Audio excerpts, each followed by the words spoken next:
El maestro Shimpu Shankutu, que es un personaje importantísimo en la novela El espía del Inca, decía en una frase, en un diálogo, que el espía tiene que ser como aquel riachuelo que en su confluencia con el río principal, pues no debe permitir que sus aguas se distingan de las suyas, es decir, del río principal. En eso se resume el arte del espionaje que se desarrolla de manera muy prolija en su libro. Señor Rafael Dumet, buenas tardes y gracias por aceptar esta invitación para conversar sobre su libro. En primer lugar, quisiera agradecerle yo más bien, señor Orillo, por su interés en conversar conmigo. En primer lugar, me resulta muy difícil siempre poder resumir todo lo que se dice acerca del espionaje. Y no sé si se dice o más bien se muestra acerca del espionaje, puesto que se muestra más bien gente que se dedica a las artes del espionaje. Me parece un poco difícil resumirlo, pero es cierto, creo que debe existir una voluntad por toda aquella persona que pretende justamente informar respecto de otros, de poder mimetizarse con ellos, ¿no? De no distinguirse cuando uno se vuelve reconocible, o cuando uno se vuelve público, cuando uno se vuelve, cuando uno llama la atención. Entonces uno pierde ese poder de poder eh, hablar de los demás sin alterar el panorama en el que se encuentran, si me puedo entender. Sí. Sospecho que esto podría ser aplicado también a los escritores, Claro. eh, en la medida en que creo que cuanto más llaman la atención, cuanto más se convierten en figuras públicas, pierden ese poder original justamente de poder observar las cosas a su alrededor sin afectarlas, sin distorsionarlas. Tomando en cuenta cómo a usted le ha tomado el tiempo para elaborar esta obra, y en algún momento escuché una frase que decía que la paciencia es un árbol de raíces muy amargas, pero de frutos muy dulces. Y bueno, en su caso parece que cuadra exactamente porque usted ha sido muy paciente como para elaborar semejante obra en 10 años, si Mm, mal no recuerdo, sí, pero también tiene ha usted sido razón. paciente para esperar que esta obra brille con luz propia después de algunos años, ¿no? Sí, lo que pasa es lo siguiente, tengo la impresión de que creo que esta es una pequeña maldición que resulta finalmente una bendición. El hecho de que yo me haya involucrado en proyectos que nunca eran populares en un principio. Yo escribí hace algún tiempo una obra de teatro que se llamaba Números Reales, que yo comencé a escribir, por ejemplo, cuando tenía yo 27 años, 28 años. Y 25, perdón, 25 años. Y me acuerdo que me tomó mucho tiempo, tomó tiempo, bueno, escribí, la terminé y me acuerdo que el director Alberto expresó su interés en montarla, pero me acuerdo que él intentó una vez, intentó dos veces, intentó tres veces e intentó una cuarta vez antes de poder terminar, bueno, llegar al momento en el cual pudiera montarla, ¿no? Por razones de índole social, política, económica, de problemas que afectaron al Perú y nada, es decir, realmente que en aquella época hacer teatro era realmente un acto de locura. Lo mismo me ocurrió en el cine, y me acuerdo que yo, bueno, yo hice cine durante un tiempo, pero el largometraje que hicimos con mi ahora ex esposa tomó 6 años en hacerse. Y en general, no es nada inusual para una persona que se dedica al cine, justamente que sus proyectos demoren mucho. Y en la literatura, bueno, lo que pasa es que creo que yo quise respetar la naturaleza de este proyecto y bueno, no soy muy original, simplemente yo quería, conforme fui dando cuenta de la naturaleza del proyecto, del esfuerzo que requería. Yo simplemente me convertí en una especie de instrumento para que este proyecto se pudiera terminar y expresar por sí mismo. Y a esas alturas, finalmente, creo que los intereses personales pasan a segundo plano, ¿no? Uno tiene que convertirse simplemente en el mejor vehículo posible para eso que está surgiendo.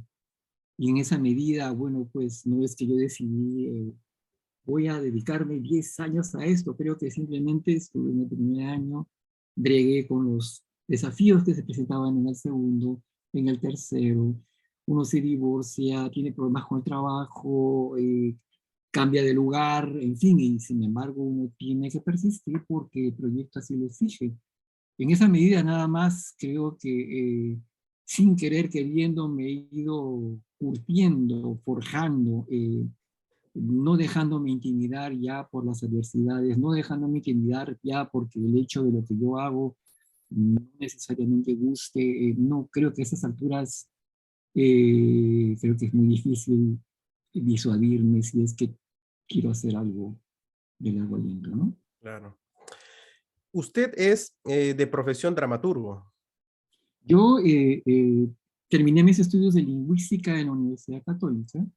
Tengo un diploma de la Universidad Católica también de teatro, en el Teatro de la Universidad Católica. Estudié teatro, estudios, digamos, más bien de corte avanzado y académico en París, de teatro también, porque no creo que nadie le otorga a uno pues, el título de dramaturgo, ¿no?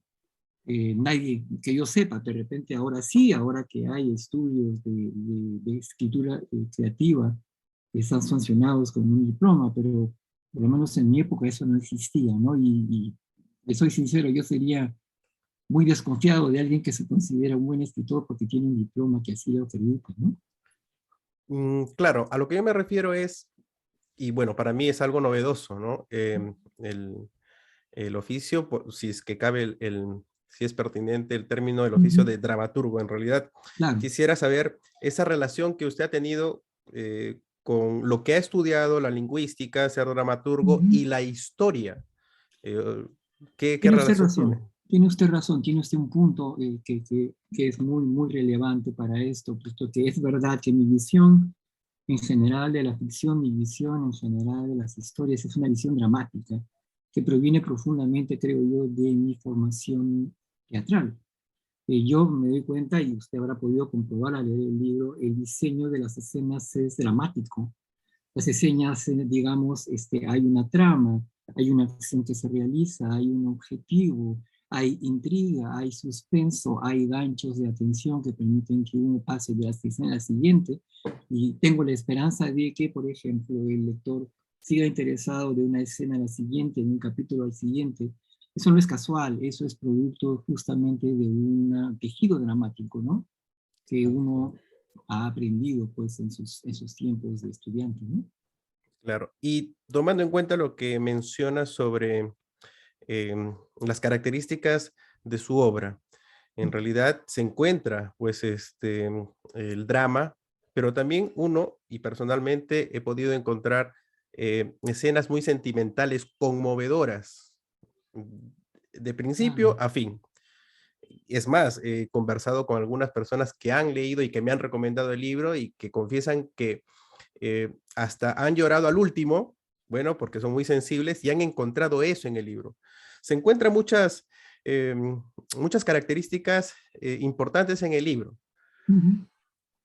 Yo supongo, obviamente, que usted tuvo la intención de llegar al lector, emocionar, entretener con una trama de una novela muy interesante, eh, de mucha acción, pero yo quisiera preguntarles si también su intención ha sido ahondar y explicar o develar la historia o parte de la historia de nuestro pasado, del incanato. ¿Ha tenido esa intención de develar de una forma distinta a como se ha contado, se ha venido contando? Usted mencionó el hecho de que, bueno, la novela afecta emocionalmente a su lector. De escucharlo decir esto realmente me agrada. ¿Por qué? Porque, bueno, pues mi noción del teatro proviene de lo que yo aprendí con respecto al teatro griego, ¿no? El teatro griego, yo tuve una excelente, excelente profesora de teatro griego que se llama Susana Raiz de Rivarola. Bueno, ya no es de Rivarola. Susana Raiz dictaba varios cursos, uno de ellos de teoría literaria y uno de ellos de teatro griego en el cual ella explicaba una serie de nociones griegas, ¿no? Provenientes de la poética de Aristóteles, pero ella los entendía justamente con un giro etimológico, es decir, que ella iba al sentido original de las palabras que nos permitía a nosotros comprender realmente de qué iba pues el teatro griego. Y reveló pues que conceptos como por ejemplo digamos, el Helios y Phobos, estas cosas que nosotros pensábamos que eran simplemente como no sé, el temor, la compasión, digamos que eran conceptos que habían sido traducidos de manera cristiana, eran en realidad cosas más básicas, ¿no? Era el terror y la conmoción. Y ella también aludió a un concepto básico que toda tragedia tiene, que es la catarsis. La catarsis es usualmente interpretado de manera como una elevación espiritual, ¿no? Y ella nos dio el significado etimológico de la palabra catarsis, que es lo que yo modestamente creo que quiero hacer, que es una purga, una purga física de un sentimiento, algo que es colectivo, una especie de carga colectiva que hemos cargado a través de la historia y que a partir de una dosis concentrada y utilizada a partir de la representación de esto, permite al lector o eventualmente espectador limpiarse de eso que está allí, ¿no? De tener una emoción profunda y devastadora que lo hace de alguna manera limpiarse de esto, de esta carga, ¿no? Yo creo que en el Perú tenemos traumas históricos muy profundos y que tienen que ver, algunos de ellos, no voy a entrar en detalles aquí, pero por ejemplo tenemos una relación muy ambigua con el personaje de Atahualpa. Tenemos, no es casual que, por ejemplo, todavía inclusive en Perú, en Bolivia, en Ecuador y en Argentina, se realicen de una u otra manera representaciones teatrales en 200 comunidades, más de 200 comunidades. ¿Por qué todavía seguimos obsesionados con esta muerte? Es porque hay algo en ella que es traumático, que todavía no ha terminado de dejarnos y que de alguna manera tenemos una relación neurótica con ella. En el sentido neurótica es que es un conflicto que nunca se resuelve, nunca se resuelve. Muy modestamente he querido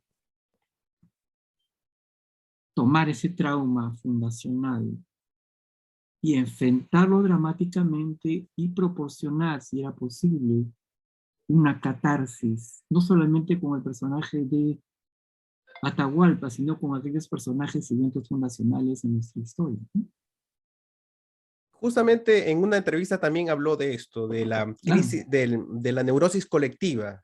Y me gustó el término porque precisamente eso es también lo que uno puede encontrar en el libro. Más allá de la historia que uno pues está en vilo, pues y está siempre pendiente de lo que va a pasar y estar, bueno, el cerebro tiene que, en mi caso, pues tenía que funcionar al 1000 por 1000 para no perderme ningún detalle, ¿no? Es importante eso, pero lo que yo personalmente rescaté es que en la forma como se cuenta la historia, y obviamente con fuentes fidedignas que también usted ya lo ha explicado también en varios, y también en su libro también se señala y ha explicado las fuentes bibliográficas. Esa historia que usted ha conseguido contarla de manera clara, colisiona con lo que uno ha aprendido de manera no muy voluntaria, digamos, en el Claro. colegio. Colisiona. Yo no sé si usted se refiere a esa colisión de información que a veces uno recibe por parte, digamos, de la sociedad, del Estado, y la otra información que uno a veces lo recibe, como en este caso, de manera voluntaria, porque uno lo quiere, porque uno está ansioso, y esa información que uno recibe es, digamos, es más cordial que la otra información. No sé si eso también entra a tallar en el término de crisis colectiva, como Ujú. usted lo dijo, o neurosis colectiva, y no sé si también esa ha sido su intención de aclarar ciertos aspectos un poco oscuros del pasado nuestro. Sí, por una parte hay una cosa muy extraña, hay una dualidad, que además es una paradoja que es bastante interesante. Por una parte idealizamos nuestro pasado y por otra parte al mismo tiempo lo ignoramos. Y es curioso porque yo tengo la impresión de que inclusive es el proceso natural de una persona para realmente aprender a quererse, uno tiene que realmente mirarse al espejo. Cuando uno se mira al espejo y encuentra, o sea, se mira al espejo realmente y reconoce aquellos defectos que uno no puede ocultarse a sí mismo, cuando uno reconoce aquellos hechos, unas cosas que uno hizo realmente, que son absolutamente innegables, uno no puede ocultar su propio pasado, cuando uno rastrea esos eventos que son vergonzosos del propio pasado, cuando uno hace ese tipo de ejercicio, creo que recién está listo para poder también ver ese otro lado que uno tiene, aquello que lo singulariza a uno, aquello que a uno lo hace único, aquello que, por ejemplo, es esta cosa que hace que uno sea absolutamente singular en todo el mundo y lo diferencia de todo el mundo, aquello que lo hace a uno glorioso, a uno que lo hace a uno especial. Entonces creo que es curioso porque he encontrado que a veces aquellas personas que por alguna razón se han opuesto, me han censurado, no, es normal, completamente normal, por alguna razón han querido, he visto la voluntad de negarse a ver, ¿no? Y creo que este es un error. Creo que hay personas que también han malinterpretado mis intenciones, hay personas que han querido, no sé por qué, han creído que yo estaba, digamos, tratando de negar a los incas, es decir, tratando digamos, de ponerlos abajo, no sé, de desvirtuarlos, ¿no? De tirarlos abajo. Creo que ha sido simplemente un esfuerzo por mirarnos a nosotros mismos, nada más, con todo lo malo que hubo, con todos los eventos trágicos que hubo, pero también con aquello que hizo a la civilización incaica una de las más gloriosas que existieron en el planeta, ¿no? Y digamos, no por nada uno puede decir, sin temor a equivocarse, que realmente la civilización incaica es la culminación cultural de siglos, de milenios de eh, avances culturales que se estaban gestando en diferentes lugares de los Andes y también de la selva, ¿no? Y que se manifestaron de manera muy singular y muy especial en 100 años de nuestra historia, ¿no? Más o menos entre 1438 y 1538, 1530, ¿no? Entonces, eso es lo que yo podría decirle, ¿no? No sé si he contestado a su pregunta. Por supuesto. Eh, Antes de entrar a algunas preguntas Ujú. relacionadas a los protagonistas de la novela, para ser más precisos sobre Salango. Su Ajá. novela es obviamente es de espionaje dentro pues, de la historia de parte de la época incaica, contada en un quipu gigante.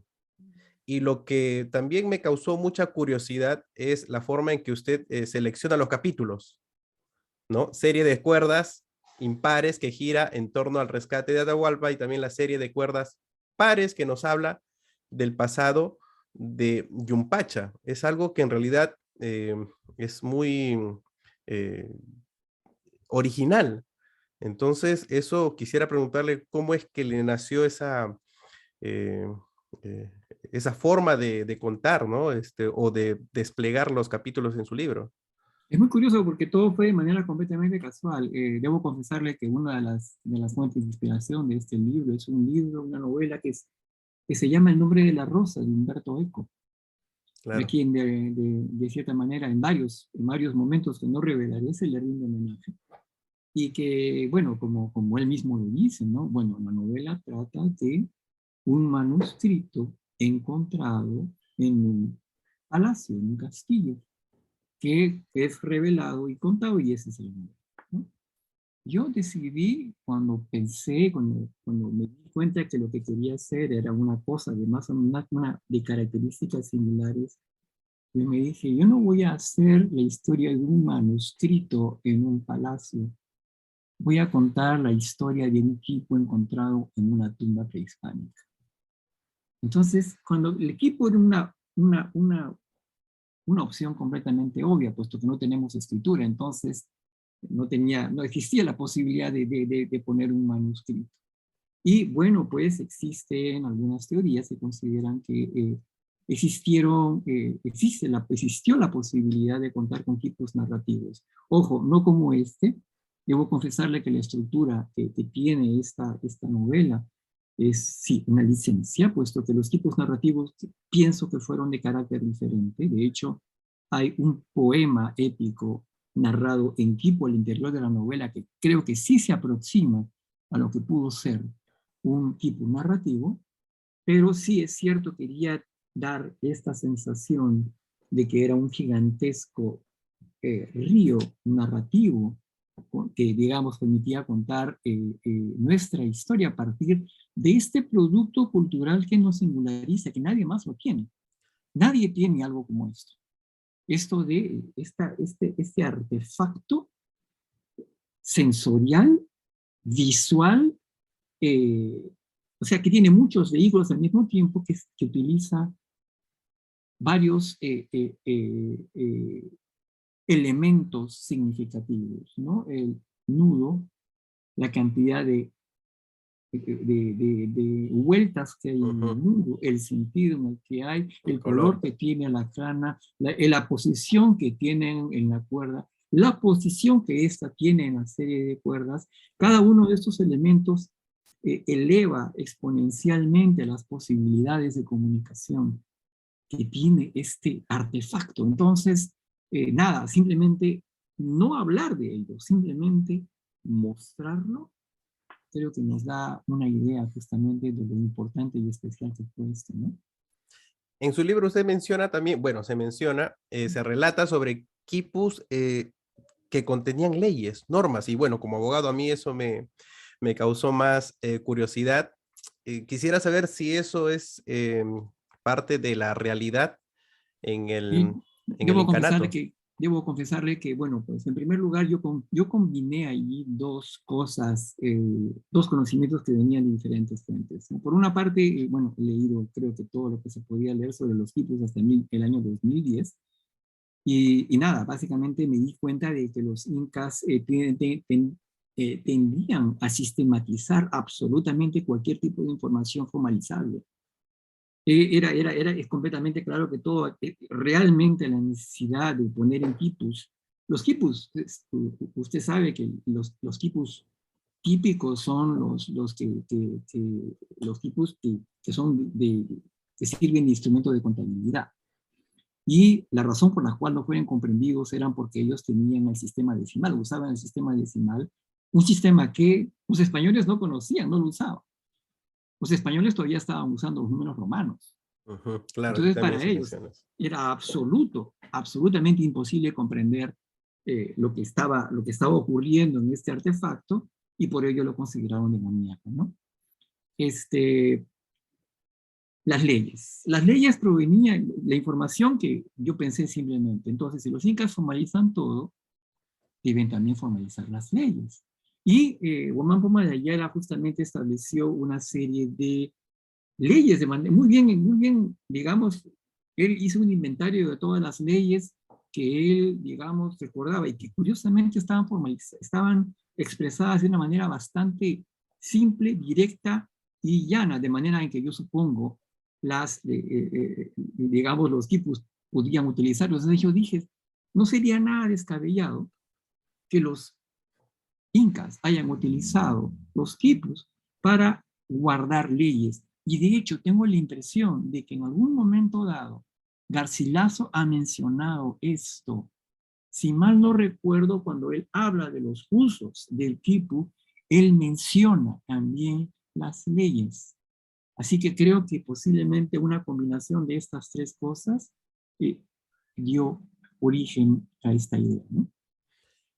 Pero hay algo también curioso que podemos ver, y bueno, por eso recomiendo la novela para que noten algo que yo sí encontré, el hecho de que el manejo de este artefacto, como usted lo denomina, no era, y a veces se presta a la confusión, y le confieso que antes de leer su obra era así, se prestaba a la confusión de que cuando uno habla de los incas, se habla de todos, del pueblo, de los indígenas, ¿no? Y yo también creía que el quipu era un artefacto que era manejado por todos, ¿No? pero es un artefacto exclusivo de una casta eh, política y encima dentro de la casta política, pues determinados funcionarios como los espías o los censadores. No Claro, era, todo, no era algo, digamos, popular. no, no, no, es algo que es un instrumento de contabilidad que además inclusive, bueno, felizmente ha habido, y lo recomiendo, hay un estudio brillante que ha sido escrito recientemente en español por un muchacho, tiene 25 años, que se llama Manuel Medrano, y él acaba justamente de resumir todo lo que sabemos sobre los quipus en la actualidad. El libro acaba de salir el año pasado, creo que en noviembre. Y nada, básicamente lo que él menciona justamente es que los quipus comenzaron justamente en la zona del Imperio Wadi y que de allí pasaron justamente, no, ahí fue muy popular durante más o menos 100 años. Hubo 400 años en los cuales no se sabe nada de estos quipus y de pronto aparecen de manera explosiva en el tiempo de los incas, ¿no? Y en el tiempo de los incas aparecer, no sé, alguien posiblemente, alguno de los funcionarios tomó esta tradición y muy al estilo de los incas, es decir, los incas tenían excelentes tomando de aquí, tomando de allá, tomando de allá, y digamos, convirtiéndolo en sistema, ¿no? Entonces, muy posiblemente yo imagino que hubo uno o varios funcionarios que encontraron, ¿por qué no utilizamos ese sistema que usan Gopal? Y lo utilizamos para hacer nuestro conteo genial, perfecto. Crearon un sistema por el cual cuando vamos entonces a homogeneizar, todos vamos a utilizar el sistema decimal, vamos a hacer todo esto para que justamente vamos a ponernos de acuerdo para que todos utilicemos. Acá, esta es la cuerda que dice las unidades, estas son las centenas, estas son la de los 1000, y bueno, todo esto vamos a hacer, vamos a crear depósitos en todo el imperio, donde vamos a juntar esto, ¿no? Y, digamos, vamos a hacer que todas aquellas personas que pertenecen a la administración en cualquier parte del imperio incaico van a saber utilizar este instrumento. Pero Eso es, me parece, claro, perdón, escucha, solamente era, digamos, exclusivo, ¿no? De una claro. casta. No estoy tan, no lo sé. O Debo también confesarle los... que no lo sé. Posiblemente ha habido otro tipo de personas, yo no sé. Sospecho que, bueno, si de repente los funcionarios de la ley tenían sus propios tipos, de pronto había, yo no sé, ciertos textiles que eran sagrados, y entonces posiblemente esos textiles, la manera en que se transmite el conocimiento a través de ellos, era de repente pasado de generación en generación a partir de un grupo de pequeño de personas que aprendían esa tradición de los tipos. Yo no sabría decirle, debo confesárselo, pero creo que es lo más probable. No sé si es exactamente una casta en el sentido, digamos, económico del término, sino más bien un grupo de gente posiblemente especializada, diría yo. Hay un conjunto de gente especializada muy posiblemente vinculada a algún tipo de administración, de cualquier tipo, puede ser económica, pero puede ser también de otro tipo, que era, digamos, tenía este conocimiento especializado y que era de la que justamente realizaba ese tipo de tareas en todas partes del incanato, ¿no? El escenario en el que se desarrolla la novela es después de la captura del Inca Atahualpa. Y con relación a Salango, a Yumpacha, a Oscoyo Huaraca, eh, él ya había terminado pues de algunas misiones, algunas funciones Claro. como censador, como espía. Y en ese escenario, pues la atmósfera era muy conflictiva. de guerras internas, de invasiones, de traiciones. Y ese escenario yo creo que es muy realista, ¿no? Forma parte de la novela, pero es parte también de la historia. Y corríjame si me equivoco, de repente si está de acuerdo conmigo en el sentido de que la posición que tengo al respecto es que esa crisis era política, esa crisis era social a raíz también de cómo estaba estructurado el incanato. Y yo lo considero, por ejemplo, que era un régimen político patrimonial. Y quiero jalar un ejemplo por ejemplo, de la Rusia zarista, que también tenía esa especie de régimen patrimonial. ¿Qué quiere decir? Y eso también lo he podido concluir leyendo la novela, que el Inca era propietario de las tierras que conquistaba. El Inca era no solamente propietario de las tierras, sino también de las personas. Yo lo sentía así.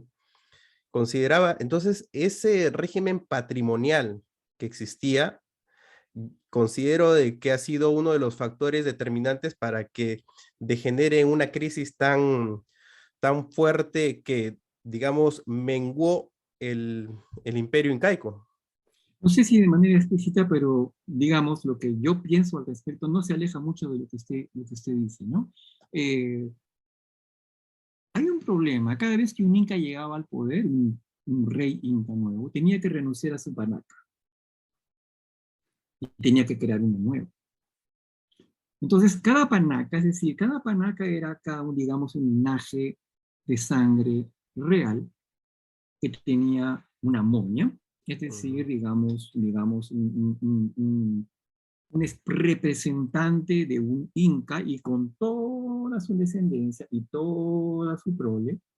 Y el problema es que justamente la estructura del incanato hacía que cada una de estos reyes con sus diferentes, ¿no? Con todos sus parientes, sus descendientes, ¿no?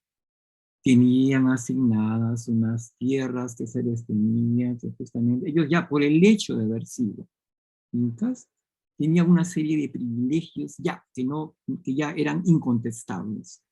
Cada vez que un nuevo inca llegaba al poder, renunciaba a su panaca de origen y tenía que conquistar nuevas tierras, buscar nuevos lugares, encontrar nuevos lazos y, digamos, expandirse por su lado. ¿Me dejo entender? Esto, digamos, era una especie de pirámide, ¿no? O sea, como ese juego de la pirámide donde no hay, o sea, no tiene fin.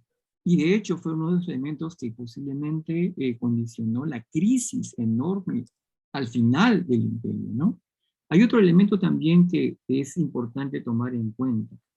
Creo que es el problema de la manera en cómo se daba la sucesión en el Incario.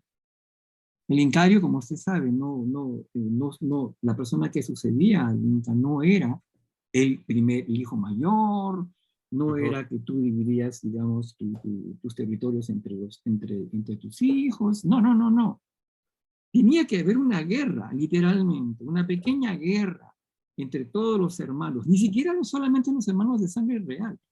Podría haber una persona que simplemente era un hijo habido en una concubina o hijo habido en una princesa, ni siquiera tenía que ser la cuya. Entonces, imagina usted que cada vez que había la muerte de un inca, había una guerra de todos,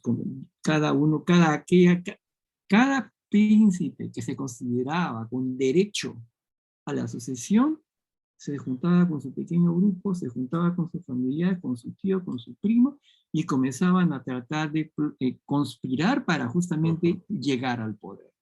Entonces, ese escenario se repitió por lo menos, es decir, generaron una crisis muy grande, por lo menos 3 veces, ¿no? Yo lo recuerdo, yo lo he rastreado en la muerte de Pachacútec, a la muerte de Tupac Yupanqui, a la muerte de Huayna. Hubo ese escenario, exactamente el mismo.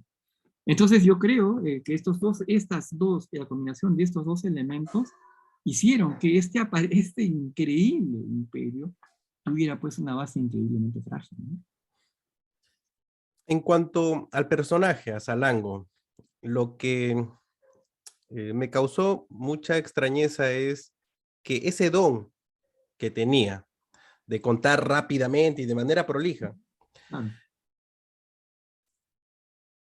al margen de ser un don, una habilidad, eh, yo he encontrado, así como en otros personajes, que ese don a su vez se convertía en su maldición, Mm. porque Salango no es que quiso ser espía, no es que quiso ser censador, no es que quiso ser civilizador, que también es otra pregunta que le quiero hacer más adelante sobre esa, esa tarea de civilizador o educador.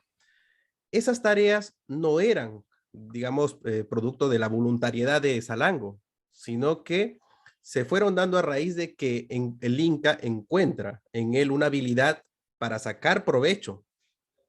Entonces, no sé si usted también comparte esa idea de que ese don también se convirtió en su maldición. Y ojo que eso también se replica en otros personajes, como por ejemplo en las princesas. Por su belleza también eran condenadas a servir al Inca.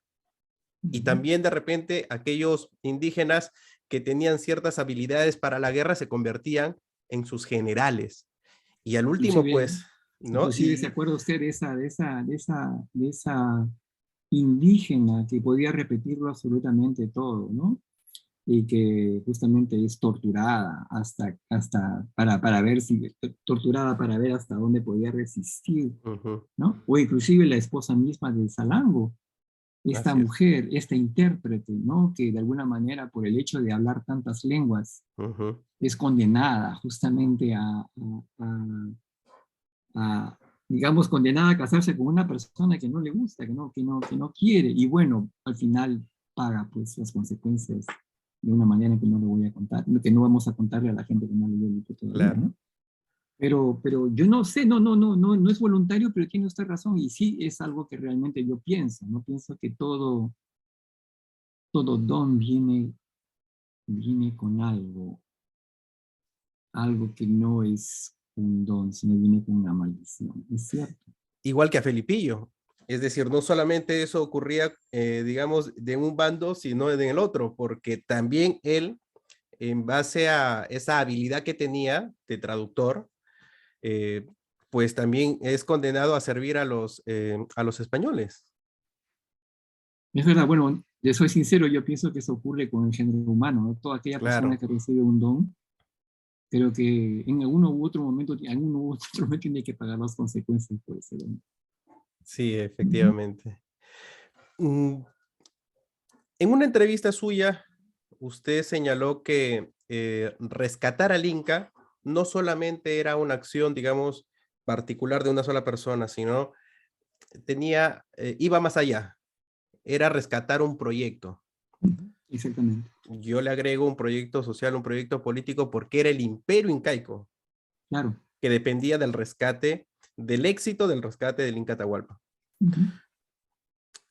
Y es curioso que Salango, siendo un funcionario del Inca, pues decida que en realidad este, No va más. Ujú. este imperio pues no va más o tenía que tener cierta clase de modificación, por Ujú. ser un poco amable al respecto. Claro. Eh, lo que pasa es lo siguiente, usted tiene que ponerse en el lugar de él. Usted en primer lugar no es Inca, usted es Chanca. Entonces, de alguna manera, pues, que hay algún tipo ok, a usted se lo llevan de su lugar de origen contra su voluntad. Lo forman para servir a los antiguos dominadores de su comunidad. Usted posiblemente acepta la transacción porque considera que de pronto quizá este grupo humano que ha conquistado el suyo supuestamente tiene un proyecto que beneficia a todos. El problema es que al parecer, conforme usted va teniendo una serie de experiencias a lo largo de su vida, se va dando cuenta que en realidad ese grupo humano que supuestamente sirve a todos, en realidad no lo hace. Hay una serie, no voy a dar detalles, pero sospecho, le juro, porque yo no le impuse este proceso mental al personaje, traté de que tuviera cierta autonomía. Sospecho que ese es el proceso psicológico que pudo haber tenido, ¿no? Esta decepción profunda que le causó este proyecto incaico, que, digamos, a la hora de la hora inclusive implicó en la práctica su propio sacrificio. No lo voy a entrar en detalles, pero recuerde que en un momento determinado, inclusive, prácticamente se le conmina a morir. Entonces, creo que sería bueno que el lector llegara a sus propias conclusiones, pero sospecho que este es el itinerario psicológico del personaje principal, ¿no? Así es.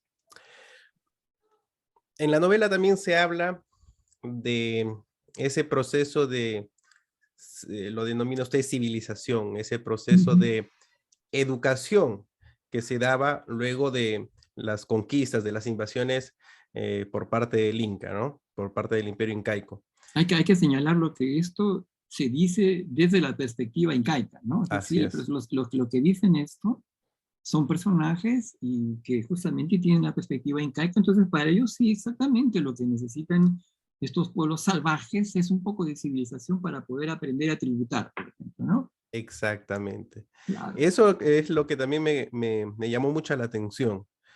Y trato de comparar con la actualidad y Ujú. digamos que a veces no está lejos de la realidad. El hecho de que son imperios o son estados que tratan de educar a las personas para someterse al poder político. Y eso a Justamente. veces, eso también se refleja en la actualidad, ¿no? Tiene Que usted razón. Bueno, yo no he estado, honestamente, en este sentido, yo no he estado, no he ido muy lejos de la historia. Usted tiene que reconocer que, por ejemplo, los incas tuvieron serias dificultades por llegar justamente por cruzar la frontera ecuatoriana y por cruzar también la frontera colombiana. ¿Por qué? Justamente porque los grupos humanos que vivían allí no tenían pues esa costumbre de tributar, ¿no? No se veían, digamos, desafiados por el entorno medioambiental. Y, por ejemplo, para ellos no era muy difícil, bueno, pues, es decir, obtener productos de los árboles, productos justamente de la floresta, no era muy difícil. No implicaba reunir todos los productos en depósitos, calcular exactamente. Entonces, bueno, pues si no funcionaba aquí, funcionaba allá. Uno podía mudarse, no había ningún problema, podía cambiar de lugar, no tenía que seguir regímenes estrictos, ¿no? De control del medio ambiente. Entonces, cualquier intento de extraer un tributo por parte de los incas a cambio de algo se estrelló, pero por completo, porque estos señores, tributar, ¿qué es eso? ¿Para qué? ¿Por qué tengo que tributar de algo? a cambio de la gloriosa paz, decía. Realmente, ¿por qué yo acá tengo la comida que me viene del mar? ¿Para qué necesito que tú me vengas aquí? Queremos los peces. ¿O por qué por qué tengo que entregarte un terreno? ¿Por qué tengo que sembrar en ese terreno para darte comida a ti? ¿Ok? ¿Qué me vas a dar a cambio? Yo ya tengo lo que necesito. Me dejo entender. Y lo mismo con las partes, con los poblados, digamos, en el sur, ¿no? Lo que es el actual Chile, ¿no? Hubo serios problemas para justamente llegar a conquistar los grupos humanos que estaban más al sur. También por la misma razón, que no manejaban pues, ese tipo de costumbres, ¿no? Y sí, como le digo yo, no sé, esto de educar, por supuesto, yo lo pongo entre comillas, ¿no? Puesto que, por ejemplo, usted encuentra paralelos con el presente y creo que tiene razón. Cuando, por ejemplo, nosotros pretendemos justamente, entre comillas, civilizar o adaptar a aquellas personas que viven en nuestra selva y sin tener absolutamente ningún tipo de consideración con su propia visión acerca de su propia ecología, la relación que tienen con su propio medio ambiente, la manera en cómo ellos inclusive respetan los recursos mucho mejor que nosotros. Y el Yo concepto creo de que, propiedad, perdón, ¿no? El por concepto de ejemplo, propiedad, ¿no? también, exactamente, que bueno, pues no voy a entrar en detalles, pero hay digamos, una propuesta muy divertida del señor Hernando de Soto al respecto. Pero nada, el asunto es que si no tiene consideración sobre ese tipo de cosas, pues, y bueno, ha habido algún presidente que los ha considerado como salvajes ciudadanos de segunda clase, Ujú. entonces usted puede comprender, pues, que sí, lamentablemente ese problema sigue existiendo en el presente, ¿no? Así es. La información, el conocimiento, es un aspecto importantísimo dentro de la novela. Esta información, toma mucha relevancia dentro del Imperio Incaico al momento de expandir su territorio. El Inca tenía que contar con información fidedigna para asegurar pues la estabilidad de su gobierno. Y para eso necesitaba pues a los Informantes. espías, los Informantes. informantes. Exactamente, claro. Entonces, el tema de la información, el tema del conocimiento, jugó un papel importante tanto para el crecimiento del Imperio Incaico, pero también jugó un papel importante en la novela para el éxito del rescate del Inca Atahualpa. Exactamente, fíjese usted que no es nada del otro mundo, no, en ese sentido sí, los incas no eran nada originales, todo imperio que se respete, toda gran institución que trasciende, digamos, grande, ¿no? Un grupo de poder que pretende, digamos, erigirse sobre otros, necesita, de hecho, necesita una estructura más o menos organizada de informantes, bien localizados, que permitan a las personas que están en el poder saber exactamente qué está pasando en cada uno de los lugares que ellos, digamos, ellos controlan, o supuesto que quieren controlar. Esto es completamente natural, puesto que ellos quieren estar seguros de que, por ejemplo, no va a haber nadie que se les revele, quieren saber si la gente que está allá en ese extremo de nuestro territorio está contenta realmente con lo que estamos haciendo o no, quiere saber qué piensa el curaca tal, si de pronto está planificando alguna rebelión por tal problema o de repente hemos implementado mal esta transacción que teníamos, este acuerdo, y hay algunos conflictos que ellos nos están comunicando porque están preparando algún tipo de acción militar. Todo ese tipo de cosas es completamente normal que un imperio que se respete, bueno, pues tenga una buena red de informantes. Y de hecho, hay un término que yo he utilizado también en la novela, que es el tucuiricuy. El tucuiricuy es justamente no se sabe exactamente qué naturaleza tenía este funcionario, pero literalmente quiere decir el que todo lo ve. Entonces, de acuerdo a lo que he leído, estos funcionarios eran enviados a lugares alejados del imperio para vender informes, ¿no? Para rendir informes, yo no sé si generales, no sé si puntuales, acerca de algo que estaba ocurriendo en otro lugar, ¿no? Entonces, creo que esto es completamente natural, completamente normal. Si usted quiere saber, por ejemplo, no sé, si sus subordinados están contentos, usted trata de enterarse después de qué están diciendo entre ellos, ¿no? Trata de saber si no le están ocultando secretos, trata de saber si no están organizando rebeliones, ¿no? Trata usted de saber si están contentos con lo que usted les da. Ese tipo de cosas ese tipo de procedimientos es natural y completamente, no somos nada originales en eso, ¿no? Eso sí. El mal de las pústulas. Ajá. La viruela. Estamos hablando de la viruela.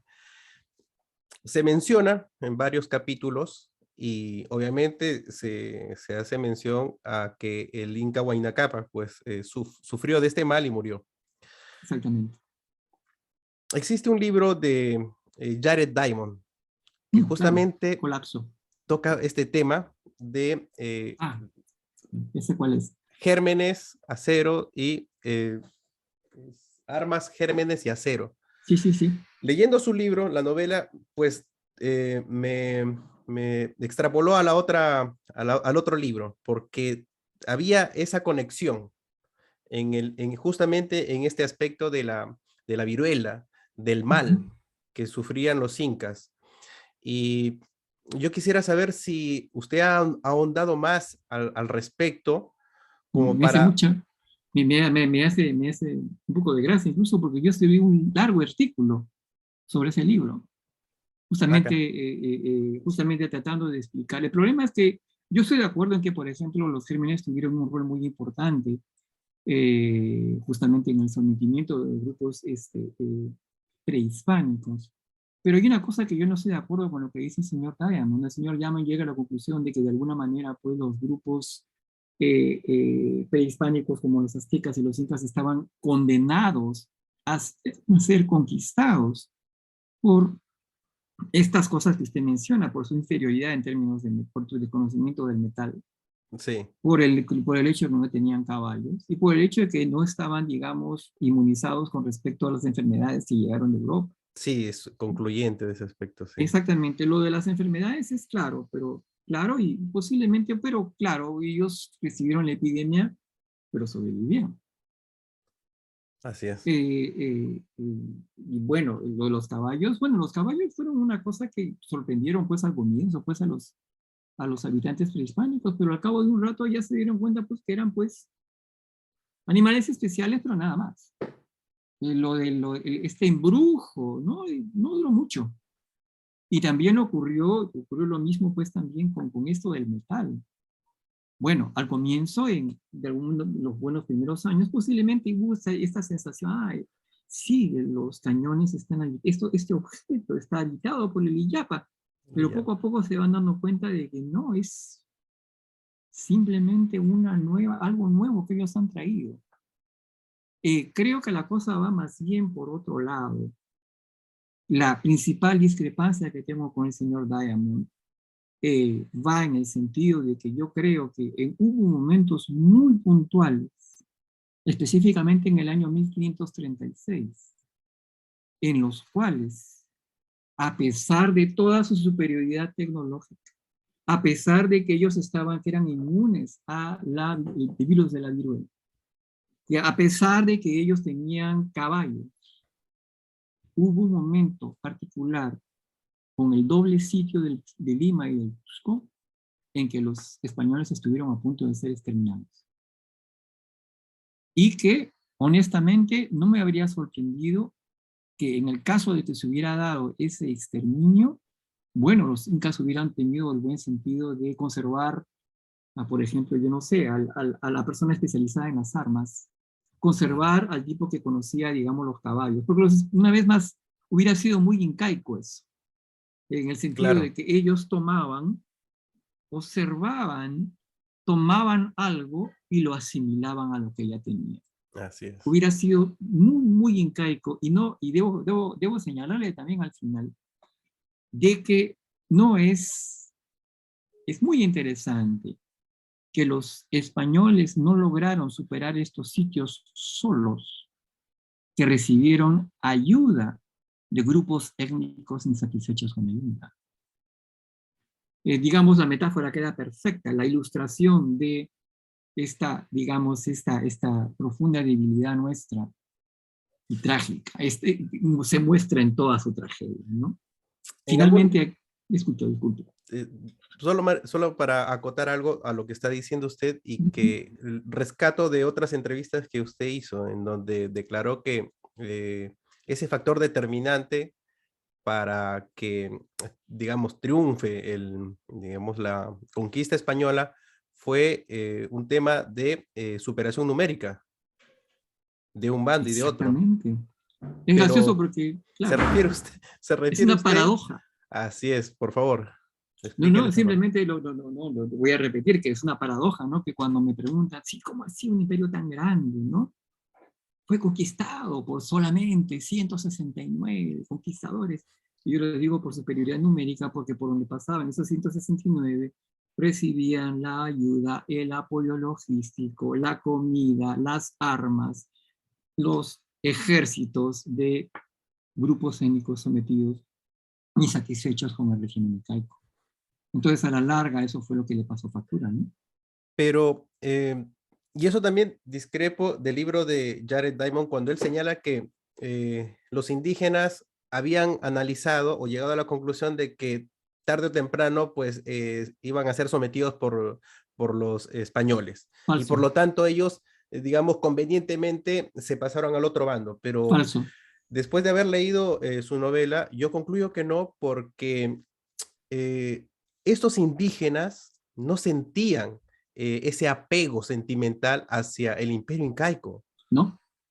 Y bueno, no tenían por qué sentirlo. No hay que, una cosa que, por ejemplo, en algunos libros usted puede leer, yo no sé, que todo se debe que a una serie de traidores a su raza. No, no, no, no. El asunto, primero, estamos aplicando un concepto que es completamente anacrónico, que es el de la raza, que no existía en esa época, ¿no? Es decir, el color de piel no era algo que fuera un elemento, no había sido conceptualizado, no era algo que se contara, no, Ujú. no para una persona de la época. Además, como posiblemente usted ya me ha escuchado decir, no era, pues, es decir, un curaca de la época, pues, muy posiblemente ni siquiera tenía una noción de lo que era el Tahuantinsuyo. Él simplemente tenía un contrato, un acuerdo muy claro de mutuo beneficio entre el Inca y él.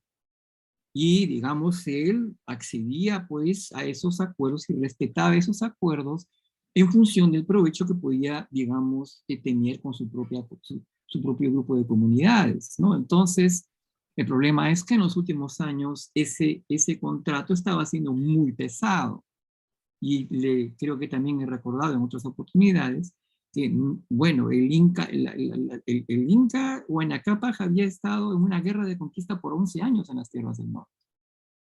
Y no mucho tiempo después de su muerte, y comenzó otra guerra de 3 o 4 años entre Huáscar y Atahualpa. Entonces, imagine usted un país que está, digamos, recibiendo los lastres de casi 15 años ininterrumpidos de guerra, que digamos, quiénes son los que llenan los depósitos, quiénes son los que dan las cumbres para esas guerras, quiénes son los que dan quiénes que preparan todos los pretextos de guerra.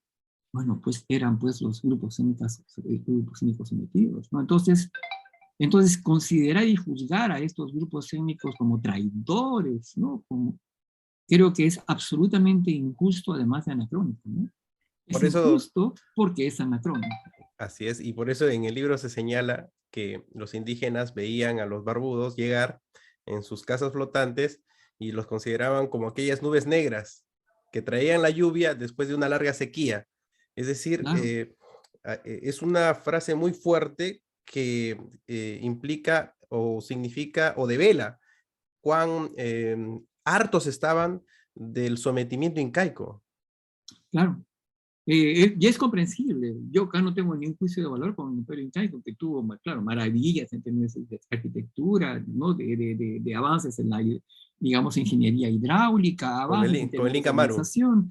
Claro, por ejemplo, ¿no? Que llegaron con él, fascinante. pero nada, pero caray, es decir, usted está allí, usted es el curaca y usted acaba de pasar por 15 años continuos de guerra en los cuales a usted le pide una cierta cantidad de hombres que tienen que dejar de sembrar y cosechar en sus tierras para ir a servir en las guerras del Inca, una guerra que usted no comprende. Entonces, eh, ¿cuál es su reacción natural ante eso? Está harto, ¿no es cierto? Entonces es normal, estés esperando a ver quién puede tener, quién aparece que tenga un poder similar o por lo menos, digamos, o mayor o similar de estos que me oprimen, ¿no? Entonces, creo, es completamente natural lo que ocurrió. La reacción es completamente comprensible desde el punto de vista psicológico. Yo habría hecho lo mismo. Sí es. Y bueno, eso es Mm, lo relevante y lo rescatable también de muchas cosas del libro que te induce a concluir eso, en realidad, ¿no? Eh, claro, Usted ha tenido cierta influencia de, de las novelas de John le Carré y sí, también lo sí, comentó en sí, sí, sí, muchas claro, entrevistas tal cual. y señalaba que le permite cuestionar políticamente los dilemas del Estado. John Sí, le- y creo que es lo que él hace. Yo ojalá esté haciendo eso, pero es cierto, porque, claro, usted puede ver un estado en acción a partir de cómo procede su servicio de inteligencia, ¿no? Sí, Y usted decía que John le Carré, pues, señalaba que, o decía, muéstrame tu servicio secreto y te diré qué clase de Estado tienes. Entonces, eh, volviendo a su novela, ¿qué clase de Estado podemos ver en el imperio incaico que usted dibuja en su novela? es un estado que trata de obtener información sistematizada acerca de absolutamente todo.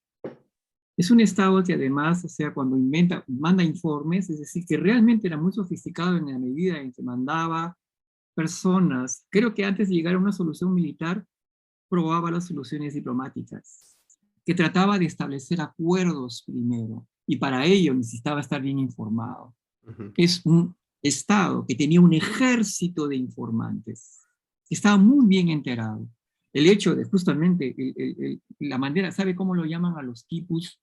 Estos quipus de contabilidad que han hecho famosos al imperio incaico, los llaman los quipus estatales.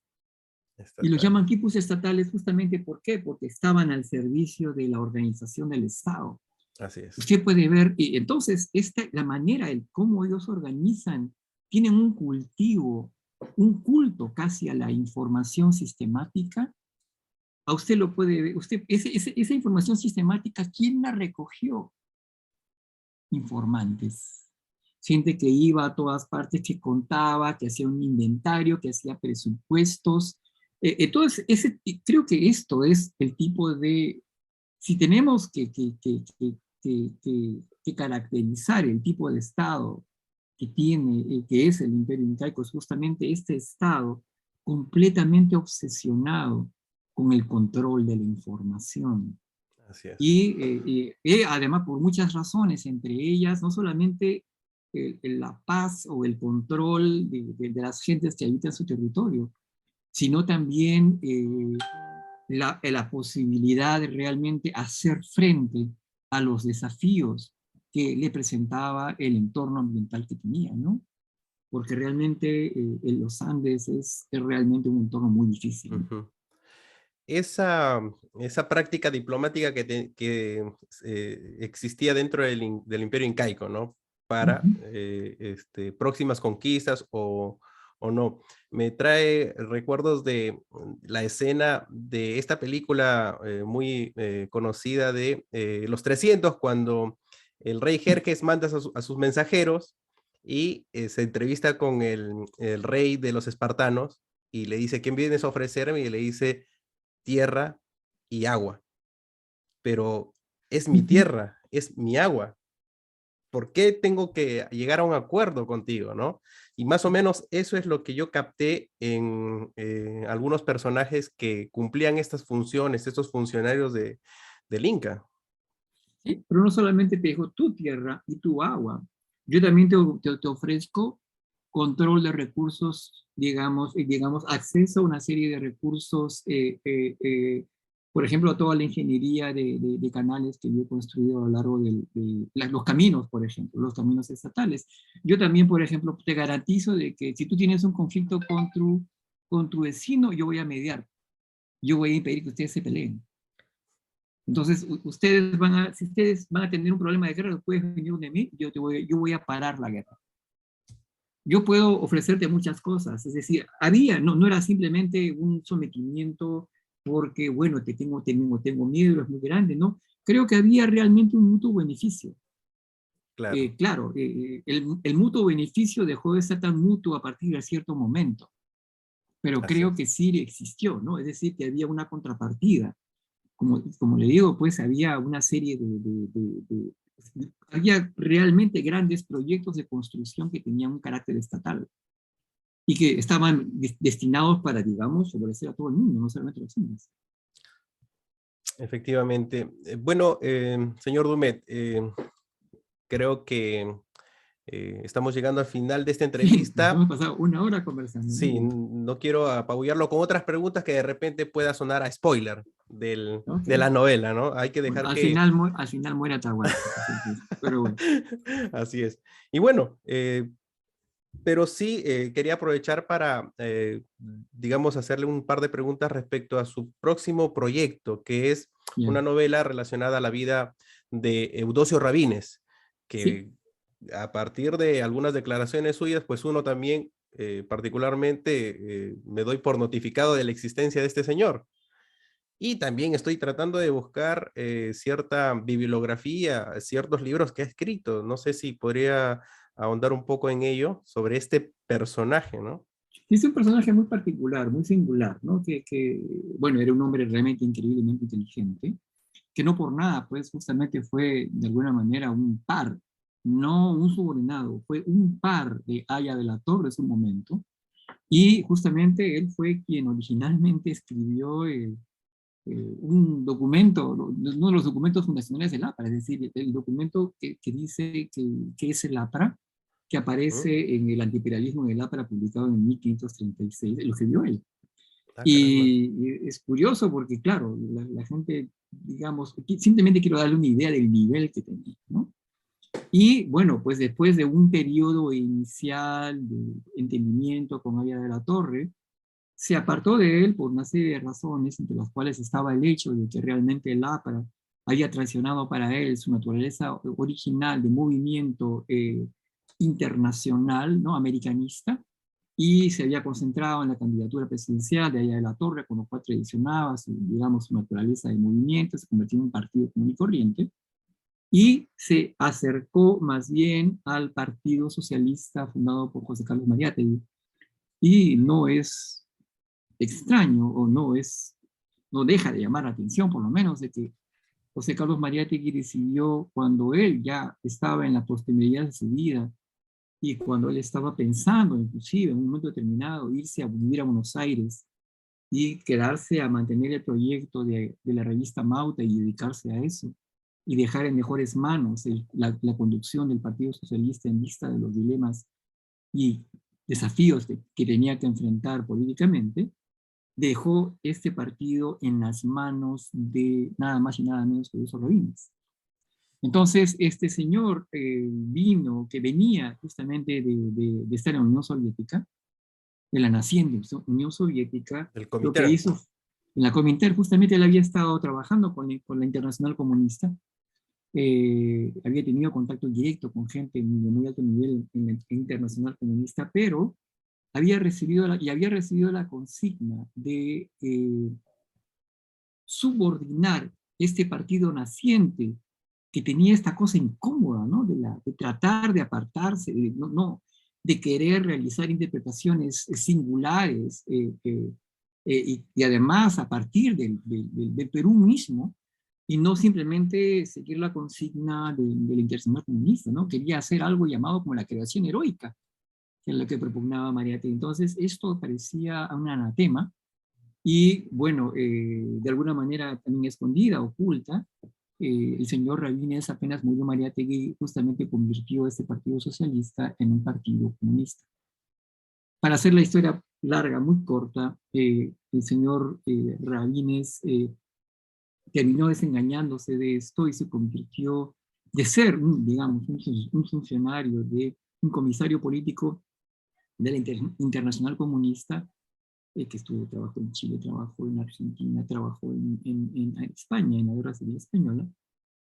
Él terminó renegando de todo ello y se pasó al bando opuesto, ¿no? Se convirtió en un capitalista ferviente, un anticomunista fanático, hay que decirlo así, y escribió un libro de memorias políticas que se llama La Gran Estafa. Ahora bien, y justamente, bueno, el libro que yo voy a escribir es una novela, por supuesto, pero que pretende, como dice John Le Carré, estar bien informada, ¿no? Y creo que estoy bien informado, vamos. Entonces, hay una serie de detalles acerca de la relación entre él y la CIA que yo voy a revelar en este libro, pero por supuesto esto es más antes que cualquier otra cosa, es una novela. Es decir, una novela, un producto estético que tiene que defenderse como tal y cuyo valor debe residir en su calidad novelística y nada más y nada menos que eso, ¿no? A raíz de los comentarios que usted hizo sobre su próximo proyecto y este personaje, pues lo único que encontré de Eudosio Rabines fue en este libro de David Sobrevilla, sobre el marxismo de Mariátegui. Claro, Y ahí justamente señala lo que usted dice de que en 1930, pues él es encomendado por la Comiter para que transforme el Partido Socialista en Partido Comunista y lo logra. claro. Y bueno, acá señala simplemente de manera escueta que conversa con Mariátegui y bueno, al parecer ejerce cierta presión para que Presión. Muy fuerte, para que cambie eso, ¿no? Y para que deje el partido, exactamente. porque, bueno, Mariátegui tenía otra concepción de lo que era marxismo aplicado en el Perú.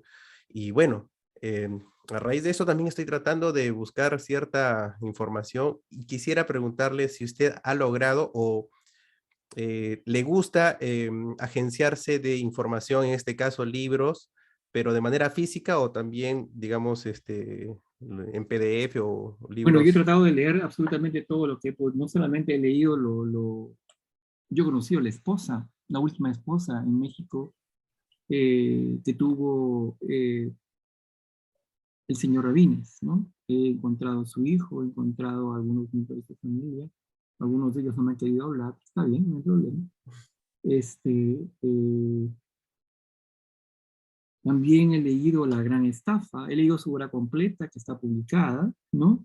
Un libro sobre Tam- Chile también tiene, ¿no? el Rescate de Chile, sí, en el cual defiende justamente el régimen de Pinochet. Muy interesante, que estoy justamente en este momento escuchando, ¿no? Y Lamentablemente sus que, libros no se encuentran, claro, justamente, es justamente ese es el asunto. no se Él encuentran. no ha publicado en el Perú, ¿sabe por qué? Justamente Ah, porque caramba. la derecha tiene un gran dilema con él, no sabe realmente cómo procesar su legado, porque por una parte reconocen que él, bueno, es una persona muy inteligente, que escribió libros en algunos casos bastante interesantes y iluminadores, pero que es un hombre que tiene un bagaje pesado, ¿no? Es decir, por mucho tiempo, e inclusive usted se encuentra algunas personas, ¿no? Que están escribiendo acerca de él, que lo defienden, inclusive en la derecha en estos momentos, tratan de recuperar su figura, pero no pueden digerir el hecho de que de hecho sí, pues, él pues trabajó, yo no sé si como agente específicamente de la CIA, lo cual es una categoría, es un carácter, es un rol que no creo que no fue, él fue más bien, digamos, un elemento utilizado con miras a propaganda y penetración. Él fue, en ese sentido, una persona que sirvió de caja de resonancia propagandística para una serie de versiones sobre las cosas que la CIA pretendía, digamos, popularizar y vender a la gente, ¿no? Lo que ahora vendríamos a llamar fake news. Fake news. Ah, caramba. Entonces, él era el maestro de esto. Era un maestro de esto. Además, era un hombre inteligentísimo, bien cultivado. Entonces, digamos que el bagaje, es decir, recuperar, hacer el ejercicio de recuperar a este señor es difícil Sí. para la derecha, que es la persona que le gustaría, la gente que le gustaría poder recuperarlo. Y además hay un problema, que justamente fue un hombre además bastante conflictivo. A él lo deportaron 5 veces. Él estuvo involucrado en golpes de Estado, él estuvo involucrado en el golpe de Estado a Bustamante y Rivero, estuvo involucrado en el golpe, por ejemplo, en el golpe de la Junta Cívico-Militar del 62. El presidente era su primo, el nuevo presidente de la Junta Militar. Él estuvo involucrado en el golpe de Velasco, fíjese. Estuvo involucrado porque justamente él estaba en contra de la página 11. Él estuvo involucrado inclusive en el golpe de Estado que hizo Morales Bermúdez a Velasco. Es decir, una persona no directamente involucrada en la conspiración, pero que sabía sobre ella, hablaba sobre ella, informaba sobre ella, y además era por ello muy temida, ¿no? El señor, bueno, el libro que le refiero, La Gran Estafa, es, uno puede decir sin temor a equivocarse que es el libro del disidente comunista más importante escrito en castellano. Más importante en el sentido de influyente, en la medida en que este libro, con el apoyo de la CIA, fue publicado en todo el mundo en millones de copias, millones de ejemplares, traducido a 19 lenguas, como parte de todo, justamente, todo una estrategia de propaganda de más o menos los años 50, que era justamente parte del macartismo, ¿no? Toda esta campaña macartista de defensa de los valores occidentales y anticomunistas ante lo que se percibía como una arremetida roja, ¿no? que posiblemente tenía elementos de realidad, pero bueno, también tenía que ver con mucho de paranoia, ¿no? Entonces, ver además este señor, que además es de Cajamarca, puesto que este primer libro que estoy escribiendo, que va a salir ahorita, va a salir en julio, posiblemente un poquito después, pero Bueno, que se va a llamar El camarada Jorge y el dragón. interesante. El camarada Jorge y el dragón, y justamente va a tratar acerca de él. Y disculpe que me haya extendido un poquito. No, al contrario, gracias Ujú. por la explicación. Y eh, el, co- el, el perfil de la novela va a ser eh, de espionaje también. Es curioso porque, bueno, honestamente va a tener una pequeña, va a ser, creo que, a ver, le puedo resumir el libro.